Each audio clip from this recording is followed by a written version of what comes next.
하나님의 말씀 함께 보겠습니다. 하나님의 말씀은 마가복음 6장 14절에서 26절까지의 말씀입니다. 마가복음 6장 14절에서 29절까지 말씀 조금 긴데요. 우리 한 절씩 교독하겠습니다. 제가 먼저 봅니다. 이에 예수의 이름이 드러난지라 헤롯 왕이 듣고 이르되 이는 세례 요한이 죽은 자 가운데서 살아났도다. 그러므로 이런 능력이 그 속에서 일어나느니라 하고 어떤 이는 그가 엘리야라 하고 또 어떤 이는 그가 선지자니 옛 선지자 중 하나와 같다 하되 헤롯은 듣고 이르되 내가 목벤 요한 그가 살아났다 하더라. 전에 헤롯이 자기가 동생 빌립의 아내 헤로디아에게 장가든 고로 이 여자를 위하여 사람을 보내어 요한을 잡아 옥에 가두었더니 이는 요한이 헤롯에게 말하되 동생의 아내를 취한 것이 옳지 않다 하였음이라. 헤로디아가 요한을 원수로 여겨 죽이고자 하였으되 하지 못한 것은 헤롯이 요한을 의롭고 거룩한 사람으로 알고 두려워하여 보호하며 또 그의 말을 들을 때 크게 번민을 하면서도 달갑게 들음이러라. 마침 기회가 좋은 날이 왔으니 곧 헤롯이 자기 생일에 대신들과 천부장들과 갈릴리의 귀인들로 더불어 잔치할세 헤로디아의 딸이 친히 들어와 춤을 추어 헤롯과 그와 함께 앉은 자들을 기쁘게 한지라. 왕이 그 소녀에게 이르되 무엇이든지 내가 원하는 것을 내게 구하라 내가 주리라 하고 또 맹세하기를 무엇이든지 내가 내게 구하면 내 나라의 절반까지라도 주리라 하거늘 그가 나가서 그 어머니에게 말하되 내가 무엇을 구하리이까. 그 어머니가 이르되 세례 요한의 머리를 구하라 하니 그가 곧 왕에게 급히 들어가 구하여 이르되 세례 요한의 머리를 소반에 얹어 곧 내게 주기를 원하옵나이다 하니 왕이 심히 근심하나 자기의 맹세한 것과 그 앉은 자들로 인하여 그를 거절할 수 없는지라. 왕이 곧 12병 하나를 보내어 요한의 머리를 가져오라 명하니 그 사람이 나가 옥에서 요한을 목베어 그 머리를 소반에 얹어다가 소녀에게 주니 소녀가 이것을 그 어머니에게 주니라. 요한의 제자들이 듣고 와서 시체를 가져다가 장사하니라. 아멘.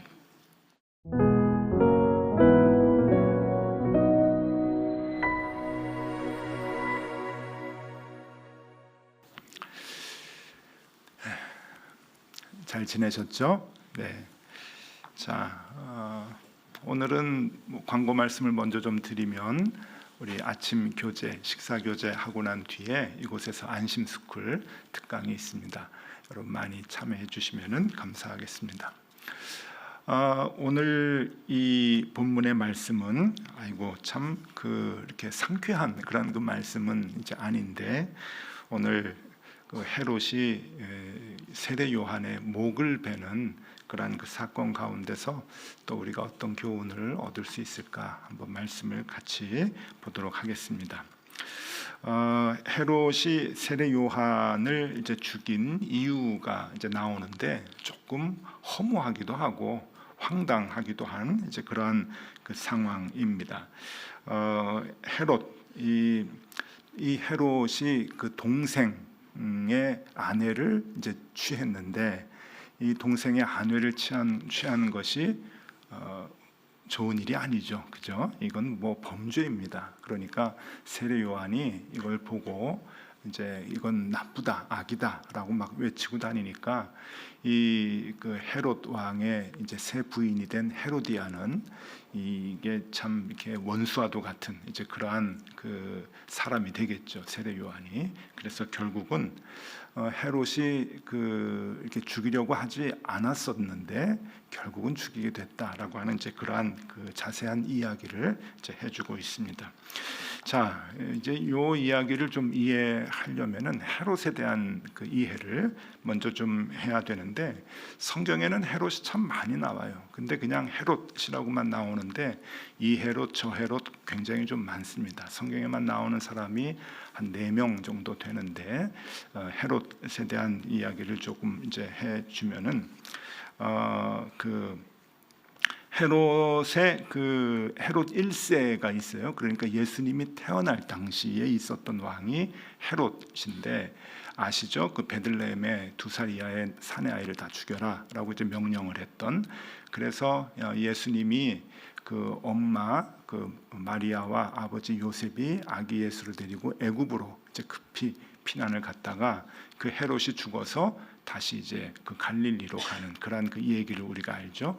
그 왕이 헤롯 1세입니다. 근데 헤롯 1세가 이제 왕인데 이 헤롯 1세가 죽고 난 뒤에 아들 세덱에 이 이제 나라를 이제 통치하게 했어요. 그러니까 로마의 식민지였기 때문에 이 로마가 임명을 하는 거죠. 로마가 그 현지 식민지 사람들이 이제 그 불만을 갖고 또 이렇게 통치에 이렇게 반대하는 것 때문에 그 식민지 사람들을 이렇게 이해시키고 조금 이렇게 통치를 잘하기 위해서 현지의 왕을 그대로 이제 그 왕위에 앉히는 그런 정책을 썼거든요. 자, 헤롯 1세가 죽고 난 뒤에 그 유대 땅 지도를 좀 잠깐 보면은요. 헤롯 1세 이후에 세 아들이 이제 그 통치를 하게 되는데 그 통치하는 그 지역입니다. 오늘 나오는 이 헤롯은 헤롯 안티파스입니다. 그러니까 세례 요한도 죽이고 나중에 예수님도 죽이게 돼요. 그리고 저 빨간 지역 유대 땅 그리고 예루살렘에 있는 지역은 헤롯 아킬라오라고 하는 헤롯 왕이 이제 그 다스리게 되고, 그다음에 저쪽 지금 시리아 땅 오른쪽 위에 있는 노란색은 헤롯 빌립이라고 하는 왕이 이제 그 다스리고 있습니다. 이게 다 헤롯 1세 이후에 세 아들의 통치 영역인데, 지금 그 헤롯 안티파스가 저 북쪽에 있는 오른쪽 북쪽에 있는 헤롯 빌립이라고 하는 동생의 아내를 자기 아내로 이제 취한 거예요. 이제 어떻게 형제들이 그럴 수 있는가 생각할 수 있겠지만은 뭐 큰 의미가 없는 게 저 헤롯 1세가 부인이 10명이었습니다. 공식 부인이 10명이고 아들이 20명이었거든요. 그러니까 이 형제나 이런 걸 찾아볼 수 없고 결국 거진 뭐 남남입니다. 그런데 이제 아들이 죽고 난 뒤에 로마에서는 헤롯 1세가 죽고 난 뒤에 로마에서는 세 아들에게 유력한 이 세 아들에게 각 지역을 이제 분할해 가지고 통치하도록 한 거예요. 그래서 헤롯 1세가 죽고 난 뒤에 저 세 헤롯 왕을 뭐라고 성경은 얘기하냐면은 분봉왕이라 그렇게 얘기해요. 그러니까 나누어서 이제 다스렸다 해가지고 분봉왕인데 실세는 아니죠.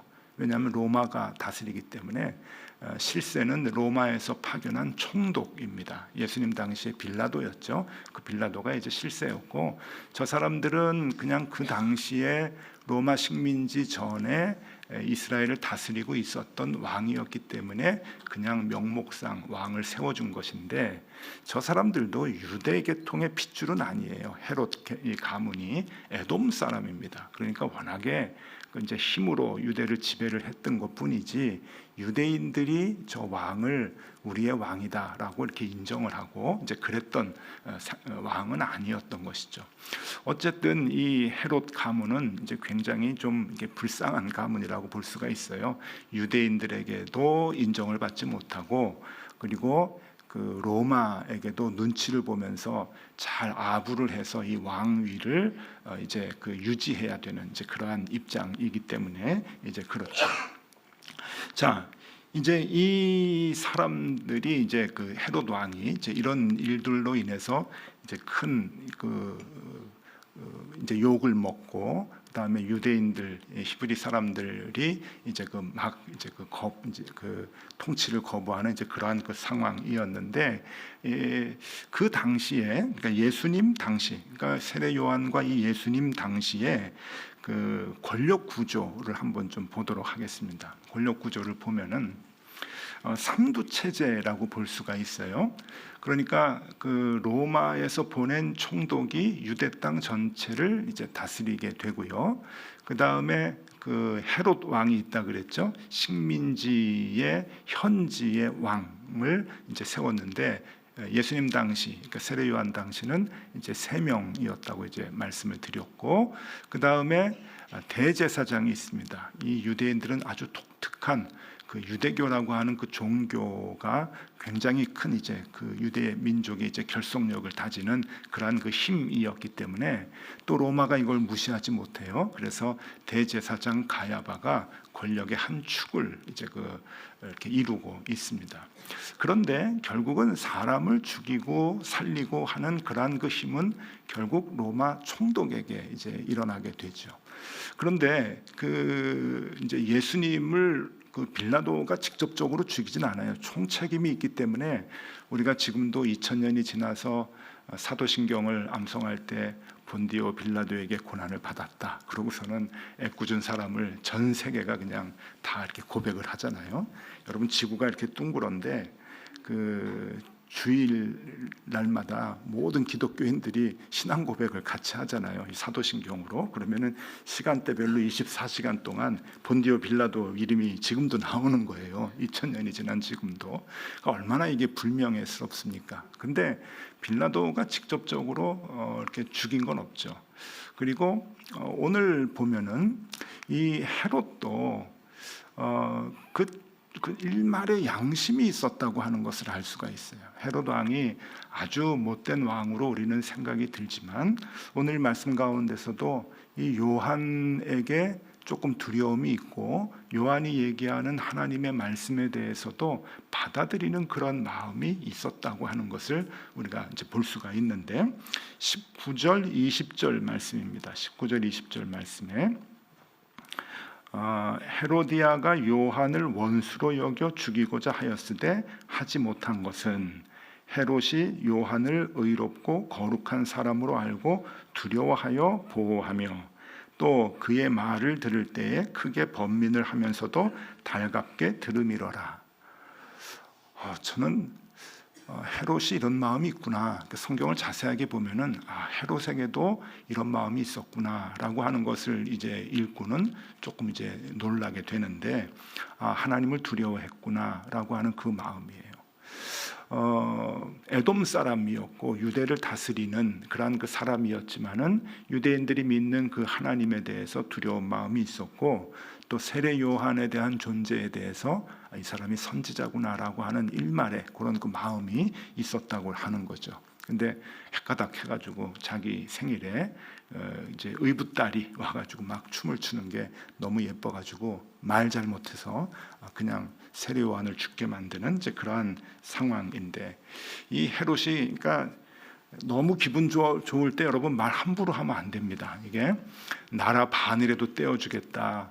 뭘 원하냐 이제 그러다가 세례 요한이 이제 목이 달아났는데 저 같으면 나라 반을 달라고 그러겠어요. 근데 이 소녀가 말 보면 이제 소녀인데 소녀가 어떻게 사람 목을 쳐서 달라고 물론 이제 어머니가 뒤에서 코칭을 하지만 어떻게 그런 마음을 가질 수 있을까?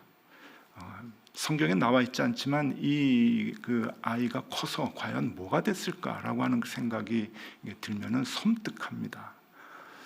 뭐 헤로디아는 원래 그런 여자라고 치고 그 딸에게도 어떻게 그런 얘기를 할 수 있는가 하는 생각이 드는데 어쨌든 이 헤롯은 그 세례 요한이 죽을 만한 죄인은 아니었다라고 하는 것과 하나님을 두려워하는 일말의 마음이 있었다라고 하는 것을 우리가 알 수가 있죠. 또 아까 이제 삼두체제 나왔는데 그럼 빌라도도 마찬가지입니다. 여러분 빌라도도요. 예수님 신문할 때 최종적으로 죽고 살리는 건 빌라도의 그 몫이었는데 죄를 발견하지 못했다 그랬잖아요. 우리가 잘 알잖아요. 그게 마태복음 27장 24절에 나오는데 이렇게 나옵니다. 빌라도가 아무 성과도 없이 도리어 밀란이 나려는 것을 보고 물을 가져다가 무리 앞에서 손을 씻으며 이르되 이 사람의 피에 대하여 나는 무죄하니 너희가 당하라. 우리가 잘 아는 얘기죠. 난 죄를 발견하지 못했다. 그리고 손 떼겠다, 이 사람의 생명에 대해서. 그리고 이제 손을 닦어요. 최종적인 책임자였기 때문에 본디오 빌라도가 다 뒤집어 썼지만 이걸 이제 유대인들에게 다 이제 떠넘겼기 때문에, 그래서 결국 예수님이 이제 돌아가셨죠. 그러나 이 빌라도도 일말의 양심은 있었던 거예요. 아무리 봐도 죄는 죽을 죄는 아닌 것 같다라고 하는 이제 그러한 마음이 있었던 거죠. 그러니까 여러분, 이 헤롯 왕이나 빌라도나 그렇게 악한 사람들은 아닌 것 같아요.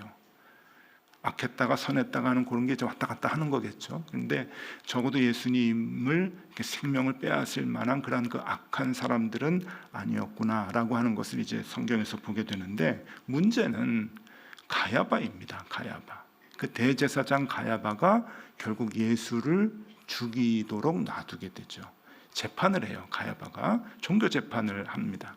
그래서 이제 그 헤롯하고 빌라도하고 서로 떠넘겨요. 그 이제 성경 말씀을 보면은 이 헤롯 안티바스가 왜 이제 그 갈릴리 지역의 왕인데 왜 예수님에 대해서 신문을 하는가 하면은 예수님 출신이 갈릴리이기 때문에 빌라도가 이 헤롯에게 보내는 거예요. 헤롯에게 이제 자꾸 보내가지고 이제 헤롯이 나는 잘 모르겠는데 다시 또 빌라도에게 보내요. 그러니까 빌라도가 난 잘 모르겠다. 그러고서는 가야바에게로 보내게 되죠. 그래서 대제사장에게 이제 그 예수님이 잡혀왔는데, 그게 그 잡히시던 날 밤이잖아요. 그 대제사장이 그 이제 신문을 하게 되는데, 대제사장이 결국은 이 종교 재판을 하면서 예수님을 신성모독죄로 이제 죽이라 그러는 거예요.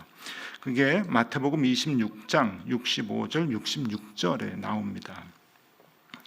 이에 대제사장이 자기 옷을 찢으며 이르되 그가 신성모독을 하는 말을 하였으니 어찌 더 증인을 요구하리요.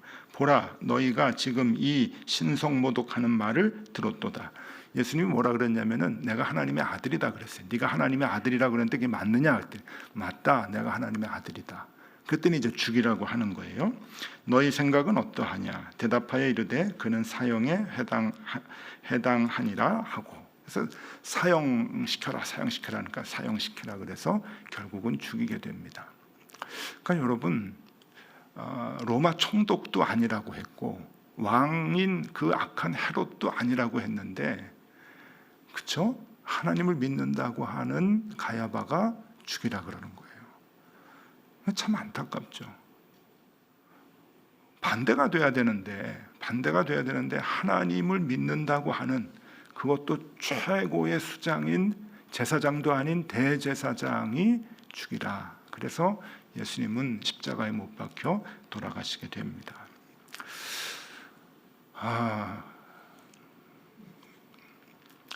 우리의 모습이 아닐까 하는 생각이 좀 듭니다. 그래서 성경을 가만히 보면은 여러분, 가인이 그 아벨을 쳐 죽이잖아요. 첫 번째 살인. 가인이 아벨을 쳐 죽이는데 언제 쳐 죽입니까? 예배 끝나고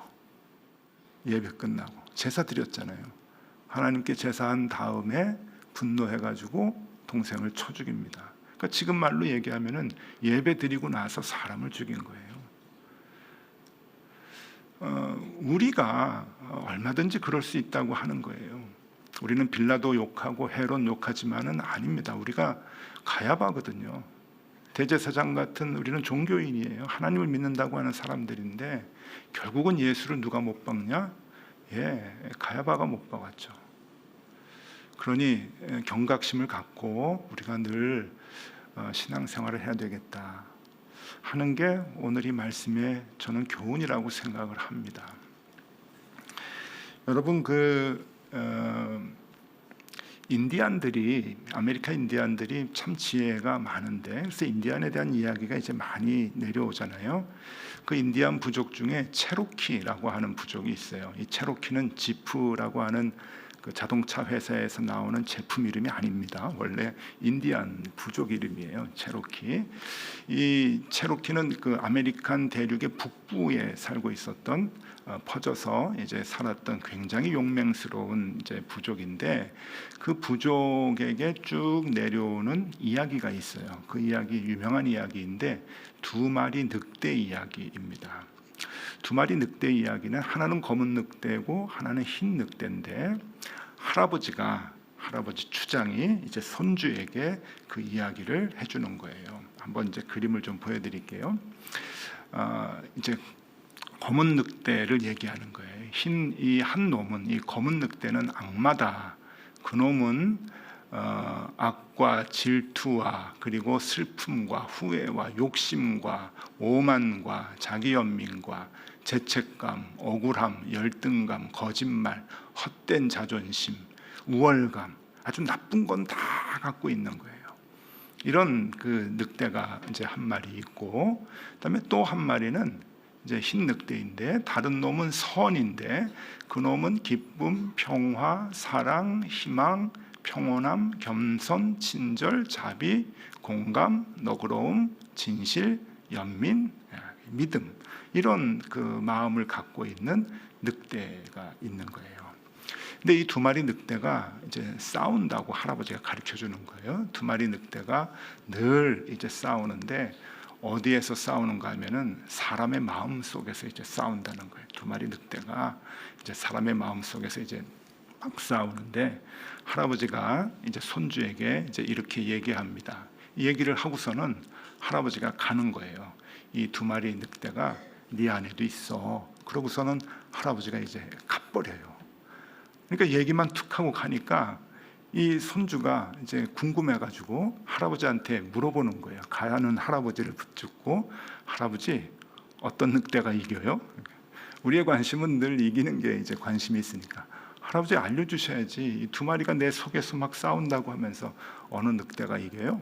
그리고 가는 할아버지를 붙들고 물어보니까 할아버지가 이 손주에게 대답을 해줘요. 뭐라고 대답을 해주냐면은, 네가 먹이를 주는 놈이 이긴다 그래요.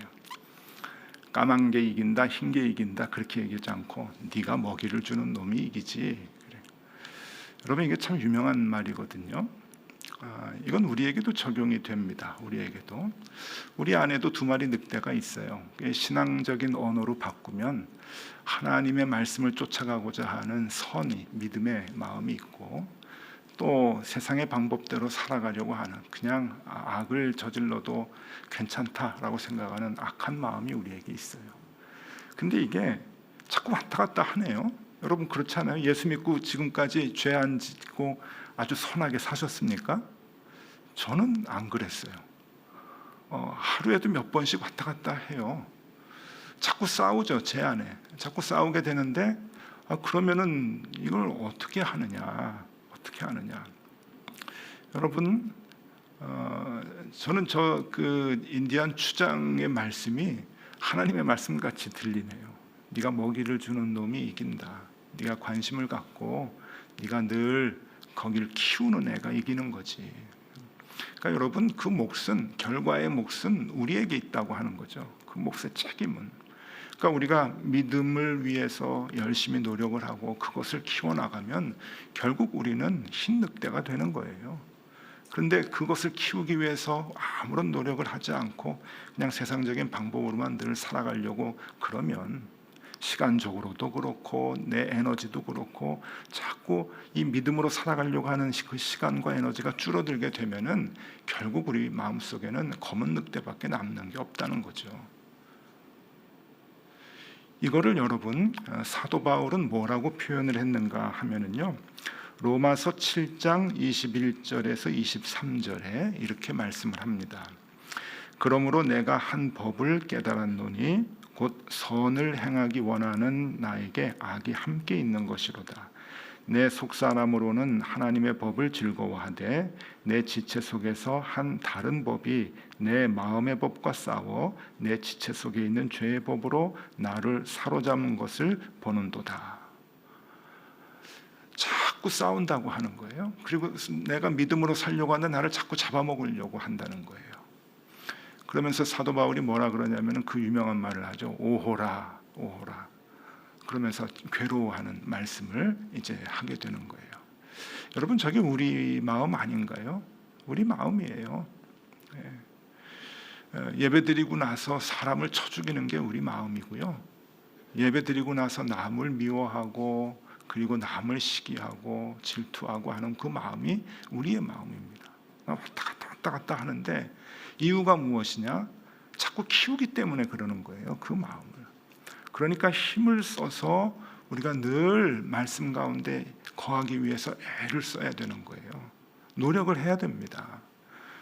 여러분, 저는 목사라고 뭐 이렇게 유혹받지 않고 늘 말씀 가운데 거하는 줄 아십니까?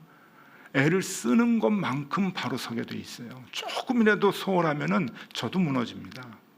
훨씬 더 빨리 무너지죠. 그리고 경험도 많이 했고요. 그러니까 여러분, 이거는 제가 답답해서 하는 얘기, 제 얘기죠. 제가 지금까지 신앙생활하면서 겪는 얘기이니까. 저만 그랬나요? 사도 바울도 그랬고요. 그래서 사도 바울은 이 현상을 어떻게 해결을 했느냐? 사도 바울이 답을 줘요. 로마서 8장 9절에서 11절까지입니다. 로마서 8장 9절에서 11절. 우리 같이 한번 읽어볼까요? 만일 너희 속에 하나님의 영이 거하시면 너희가 육신 안에 있지 아니하고 영에 있나니 누구든지 그리스도의 영이 없으면 그리스도의 사람이 아니라. 또 그리스도께서 너희 안에 계시면 몸은 죄로 말미암아 죽은 것이나 영의 의로 말미암아 살아있는 것이니라. 예수를 죽은 자 가운데서 살리신 영이 너희 안에 거하시면 그리스도 예수를 죽은 자 가운데서 살리신 이가 너희 안에 거하시는 그 영으로 말미암아 너희 죽을 몸도 살리시리라. 아멘. 정확하게 사도 바울이 그 해답을 얘기해 주고 있어요. 너희 안에 그리스도의 영이 있어야 된다. 너희 안에 그리스도의 영이 있으면 그 아들이 너희 안에 있는 것을 보고 하나님이 우리를 살려주신다, 우리를 세워주신다 라고 하는 그 말씀을 여기서 해주고 있습니다. 그리스도의 영이 우리 안에 있는 게 뭘까요? 날마다 생각하는 거예요. 생각하는 거. 그리스도의 그 마음을 생각하고 그리스도의 말씀을, 주님의 말씀을 우리 안에 생각을 하는 것을 날마다, 그러니까 그 시간을 촘촘하게 갖는 게 좋아요. 여러분, 촘촘하게 말씀드렸죠? 촘촘하게 갖는 것이 우리가 시험에 들지 않는 유일한 방법입니다. 그래서 그 촘촘함이 늘 이어지면 제일 좋은 거고요. 근데 그게 사실 불가능하죠. 하나님 앞에 서기까지 어떻게 그 주님만 늘 바라보면서 생활을 합니까? 일상생활을 우리가 해야 되는데. 그러니까 가능하면 촘촘하게 가지시라. 그래서 제가 지금까지 살아오면서 제일 좋은 방법은 제 경험으로 봤을 때는요, 아침에 일어나서 제일 먼저 기도하는 거, 그리고 자기 전에 하나님 앞에 기도하는 거, 요 두 가지만 잘 해도 잘 안 넘어지더라고요. 아침에 일어나서 하나님께 하루를 맡기고, 하나님 오늘 하루를 살아갈 때 말씀 안에 거하게 해주십시오. 그리스도의 영이 내 안에 늘 있게 해주십시오. 내가 힘들고 어려운 일들이 있고 유혹을 받을 때 하나님의 말씀이 기억나게 해주십시오. 하루를 하나님께 맡기는 거예요. 그리고 자기 전에 침상에서 하나님께 감사의 기도를 드리고, 혹 잘못한 거 있으면 다시 내일은 힘을 얻어서 주님 말씀 안에 서겠습니다 라고 하는 그 마음을 갖는 거. 여러분, 이렇게 하루에 2번씩 하나님과 대화하는 것도 굉장히 촘촘한 겁니다. 촘촘한 거예요. 하루 세끼 밥 먹을 때, 기도할 때 심각하게 하나님 생각하고 하나님께 감사드리면 더 좋은 거고요. 더 좋은 거고. 그럼 벌써 하나님 5번 만나는 거잖아요. 촘촘하게. 그것이 우리 안에 그리스도 예수의 영이 있는 거겠죠. 여러분, 헤롯도 하나님을 두려워했습니다. 빌라도도 예수님의 죄를 발견하지 못했습니다. 그런데 하나님을 잘 믿는다고 하는 대제사장 가야바는 예수님을 십자가에 못 박아 죽였죠. 우리가 그리스도인이라고 방심하면 안 됩니다. 남만 죽이는 게 아니에요, 여러분. 예수님을 다시 십자가에 못 박아 죽이는 일도 우리가 얼마든지 할 수 있습니다. 믿음의 경각심을 갖고 그리스도의 영이 우리 안에 늘 있도록 우리가 힘을 써야 됩니다. 자꾸 먹이를 주세요. 하얀 늑대에게 먹이를 주십시오. 그래서 그것을 내 마음속에 키우십시오. 그러면 우리가 믿음 안에서 늘 승리할 수 있을 겁니다. 오늘 이 말씀을 듣고 다짐을 했다고 넘어지지 말라는 법 없어요. 근데 여러분 너무 실망하지 마세요. 다시 일어나면 돼요. 그리고 그 넘어지는 일들이, 믿음이 없어서 넘어지는 일들이 점점 더 인터벌이 길어지면 되는 거예요. 길어지면 되는 거예요. 촘촘하게 하나님 말씀 생각하고 하나님과 동행하는 그 말씀을 붙들어서 우리가 믿음으로 승리하는 저와 여러분들이 되시면 좋겠습니다. 자, 우리 오늘은 찬송을 하나 부르고 기도하면 좋겠는데요. 세상 흔들리고, 이 찬송 참 좋으네요. 우리 같이 부르고 기도하겠습니다.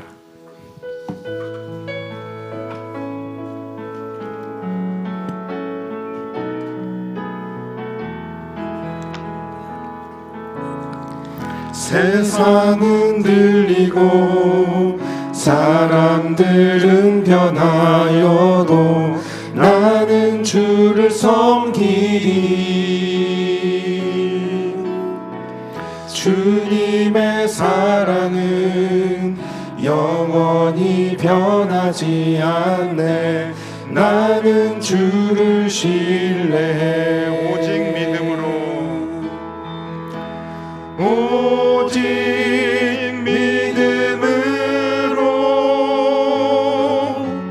믿음으로 내가 살리라.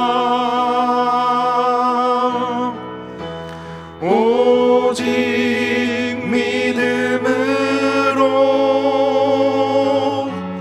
믿음으로 내가 살리라.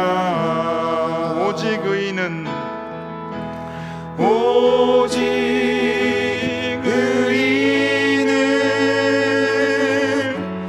믿음으로 말미암아 살리라. 오직 의인은 믿음으로 말미암아 살리라. 여러분 오늘 예배가 끝나고 기도하실 때, 개인 기도하실 때 나의 연약한 부분이 무엇인지, 자꾸만 넘어지는 그 부분은 무엇인지 우리 하나님 앞에 아뢰고 하나님께서 그 부분을 강하게 해달라고 우리 기도하면 참 좋겠습니다. 우리는 서로는 잘 모르지만 각자 자신은 알고 있습니다. 내가 믿음으로 생활하는데 가장 약한 부분이 무엇인가, 하나님 앞에 우리가 진심으로 그것을 내어놓고 기도하는 아침이 되면 좋겠습니다. 주님, 부끄럽지만 내 안에도 두 마음이 있습니다. 그리스도를 따르려는 마음과 그리스도를 외면하려는 마음이 있습니다. 그리스도의 사랑과 포용과 용서를 베풀려는 마음도 있지만 남을 미워하고 정죄하고 죽이려고 하는 마음 또한 얼마나 큰지 모릅니다. 그렇게 남도 죽이며 예수님도 다시 십자가에 못 박는 삶을 우리가 살아가고 있습니다. 주님, 우리의 마음을 다스려 주시옵소서. 진정 우리의 마음의 주인이 되어 주시옵소서. 언제나 주의 말씀을 내가 품게 하여 주시고 주의 말씀을 기억하게 하여 주시옵소서. 내 의지와 힘으로는 불가능합니다. 성령님께서 늘 우리와 함께 하여 주옵소서. 인생을 살아가면서 주님 안에 거하는 시간들이 점점 많아지게 하여 주시옵소서. 지금은 우리 구주 예수 그리스도의 은혜와 하나님 아버지의 크신 사랑과 성령님의 교통하심이 선과 악 두 마음 가운데서 주님의 말씀을 붙들고 살아 주님의 제자의 삶을 훌륭히 살아내야 할 주의 모든 자녀들 머리 위에 언제나 함께 하시기를 간절히 축원하옵나이다. 아멘.